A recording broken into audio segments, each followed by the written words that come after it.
ನಮಸ್ಕಾರ. ಪಾಕಶಾಸ್ತ್ರ ಚಾನಲ್ಗೆ ಸ್ವಾಗತ. ನಾನು ಸುರೇಖಾ ತಳವಾರ್. ಇದು ನಮ್ಮ ಮನೆ. ಈ ಮನೆಯದು ಸಿಂಪಲ್ ಆಗಿ ಪೂಜೆ ಮಾಡಿ ಮುಗಿಸಿದ್ದೀವಿ. ಯಾವ ಥರ ಪೂಜೆ ಮಾಡಿದ್ದೀವಿ ಅಂತ ಸ್ವಲ್ಪ ಫೋಟೋಸ್ ವಿಡಿಯೋಸ್ ಇದೆ, ನಿಮ್ಮ ಜೊತೆ ಶೇರ್ ಮಾಡ್ಕೊಳ್ಳೋಣ ಅಂತ ಈ ವಿಡಿಯೋ ಮಾಡ್ತಾ ಇದ್ದೀನಿ. ಈ ಮನೆಯದು ಫುಲ್ ಹೋಮ್ ಟೂರ್ ವಿಡಿಯೋ ಮಾಡಿ ಅಪ್ಲೋಡ್ ಮಾಡಿದ್ದೀವಿ, ನೀವು ನೋಡಿದ್ದೀರಾ ಅಂದ್ಕೊಂಡಿದ್ದೀನಿ.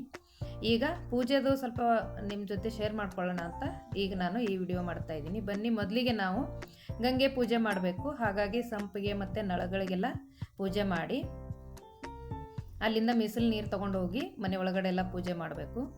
ನೋಡಿ, ಸಿಂಪಲ್ಲಾಗಿ ನೆನಗಡಲೆ ಇಟ್ಟು ಎಲೆ ಹಣ್ಣು ಹೂವು ಇಟ್ಬಿಟ್ಟು ಪೂಜೆ ಮಾಡಿ ಅಲ್ಲಿಂದ ನಾವು ನೀರನ್ನ ತಗೊಂಡು ಮೊದಲಿಗೆ ತುಳಸಿ ಪೂಜೆ ಮಾಡಬೇಕು ಅಂದರು. ಹಾಗಾಗಿ ಹೊಸ ಗಿಡ ತಂದು ಒಂದು ಹೊಸ ಪಾಟ್ ತಂದು ಗಿಡನ ನೆಟ್ಟು ತುಳಸಿ ಪೂಜೆ ಮೊದಲಿಗೆ ಮಾಡಿಕೊಂಡು ಆಮೇಲೆ ಮನೆ ಒಳಗಡೆ ಲಕ್ಷ್ಮೀ ಪೂಜೆ ಮಾಡಿದ್ವಿ.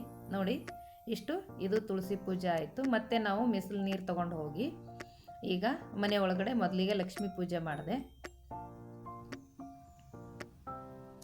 ಅದು ಕೂಡ ಸಿಂಪಲ್ಲಾಗಿ ಮಾಡಿದ್ವಿ. ಒಂದು ಹೊಸ ಸೀರೆ ತಂದು ಇಟ್ಟು ಹಣ್ಣು ಹೂವು ಸ್ವಲ್ಪ ಮನೆಯಿಂದ ಪ್ರಸಾದ ಮಾಡ್ಕೊಂಡು ಬಂದಿದ್ದೆ.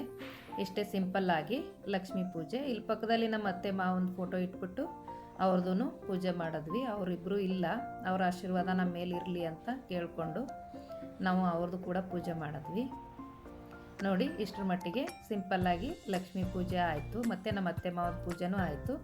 ಈಗ ಒಳ್ಕಲ್ ಪೂಜೆ, ಅಡುಗೆ ಮನೆಯಲ್ಲಿ ಒಳ್ಕಲ್ ಪೂಜೆ ಮಾಡಿದ್ವಿ. ಸ್ವಲ್ಪ ಧಾನ್ಯಗಳಿಟ್ಟು ಮಾಡಬೇಕು ಅಂದರು. 5 ಅಥವಾ 7 ಧಾನ್ಯಗಳು, ಇಲ್ಲಾಂದರೆ 9 ಧಾನ್ಯ. ನಾನು 9 ಧಾನ್ಯ ಇಟ್ಟು ಒಳ್ಕಲ್ ಪೂಜೆ ಮಾಡಿದೆ. ಮತ್ತು ಹಾಲು ಉಕ್ಸೋದು ಗ್ಯಾಸ್ ಮೇಲೆ ಬೇಡ ಅಂತ ಒಲೆ ಹೂಡ್ಬಿಟ್ಟು ಒಲೆ ಮೇಲೇ ನಾವು ಹಾಲು ಉಕ್ಸಿದ್ವಿ. ಚೆನ್ನಾಗಿ ಹಾಲು ಉಕ್ತು ಒಳ್ಳೆಯದಾಗಲಿ ಅಂತ ನಾವು ದೇವರಲ್ಲಿ ಕೇಳಿಕೊಂಡು ನೋಡಿ, ಈಗ ಎಲ್ಲ ಕಡೆ ನಾನು ಆರತಿ ಬೆಳಗ್ತಾ ಇದ್ದೀನಿ.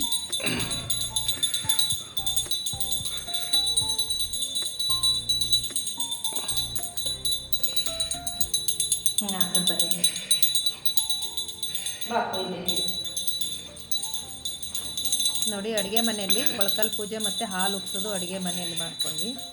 ಇನ್ನೂ ವುಡ್ವರ್ಕ್ ಆಗಿಲ್ಲ, ಅದಕ್ಕೆ ಕೆಳಗಡೆ ನಾನು ಒಳ್ಕಲ್ ಪೂಜೆನೂ ಮತ್ತು ಹಾಲು ಉಕ್ಸೋದು ಇಲ್ಲಿ ಕೆಳಗಡೆ ಮಾಡ್ಕೊಂಡ್ವಿ. ದೇವ ಮೂಲೆಯಲ್ಲಿ ಲಕ್ಷ್ಮೀ ಪೂಜೆ ಮತ್ತು ನಮ್ಮ ಅತ್ತೆ ಮಾವರ ಫೋಟೋ ಇಟ್ಬಿಟ್ಟು ಪೂಜೆ ಅಲ್ಲಿ ಮಾಡಿದ್ವಿ.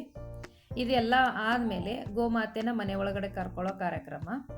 ನೋಡಿ, ಆಕಳನ್ನ ಕರೆಸ್ಕೊಂಡು ನಾವು ಆಕಳಿಗೆ ಕಾಲಿಗೆ ಮುಖಕ್ಕೆಲ್ಲ ಪೂಜೆ ಮಾಡಿ, ನಾನು ಒಂದು ಸೀರೆ ಹೊದಿಕೆ ಮಾಡಬೇಕು ಅಂದಿದ್ರು. ಹಾಗಾಗಿ ನಾನು ಆಕಳಿಗೆ ಒಂದು ಸೀರೆನ ಹಾಕಿ ಈ ಥರ ನಾವು ದೃಷ್ಟಿ ಎಲ್ಲ ತೆಗೆದು ಮನೆ ಒಳಗಡೆ ಕರ್ಕೊಂಡ್ವಿ.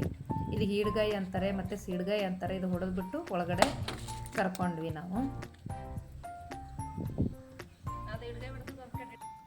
ತುಂಬ ಚೆನ್ನಾಗಿ ಆಕಳು ಕೂಡ ಮನೆ ಒಳಗಡೆ ಬಂತು. ನಾವು ಪಾರ್ಕಿಂಗಲ್ಲೇ ಡೋರ್ ಇಟ್ಟಿರೋದ್ರಿಂದ ಮೇಲೆ ತೊಗೊಂಡು ಹೋಗೋಕ್ಕಾಗಲ್ಲ. ಹಾಗಾಗಿ ಮನೆ ಒಳಗಡೆವರೆಗೂ ನಾವು ಆಕಳು ಮುಖ ಆರಾಮಾಗಿ ತೊಗೊಂಡು ಮುಖನ. ಹಾಗಾಗಿ ತುಂಬ ಚೆನ್ನಾಗಾಯಿತು. ಸ್ವಲ್ಪ ಹಣ್ಣು ಮತ್ತು ಮನೆಯಿಂದ ಪ್ರಸಾದ ಮಾಡ್ಕೊಂಡು ಬಂದಿದ್ದೆ. ಅದಿಟ್ಟು ಪ್ರಸಾದನ ನಾನು ಆಕಳಿಗೆ ಕೊಟ್ಟೆ.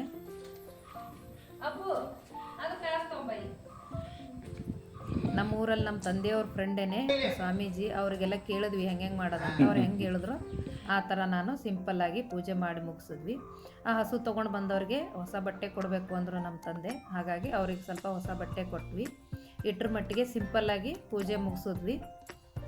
ನಿಮಗೇನು ಅನಿಸುತ್ತೆ ಅಂತ ಈ ವಿಡಿಯೋ ನೋಡಿದ ಮೇಲೆ ಕಮೆಂಟ್ ಹಾಕಿ, ಆಮೇಲೆ ಲೈಕ್ ಮಾಡಿ, ಶೇರ್ ಮಾಡಿ, ನಮ್ಮ ವಿಡಿಯೋನ ಶೇರ್ ಮಾಡಿ ಅಂತ ಕೇಳ್ತಾ ಈ ವಿಡಿಯೋ ನೋಡಿದ್ದಕ್ಕೆ ಧನ್ಯವಾದಗಳು.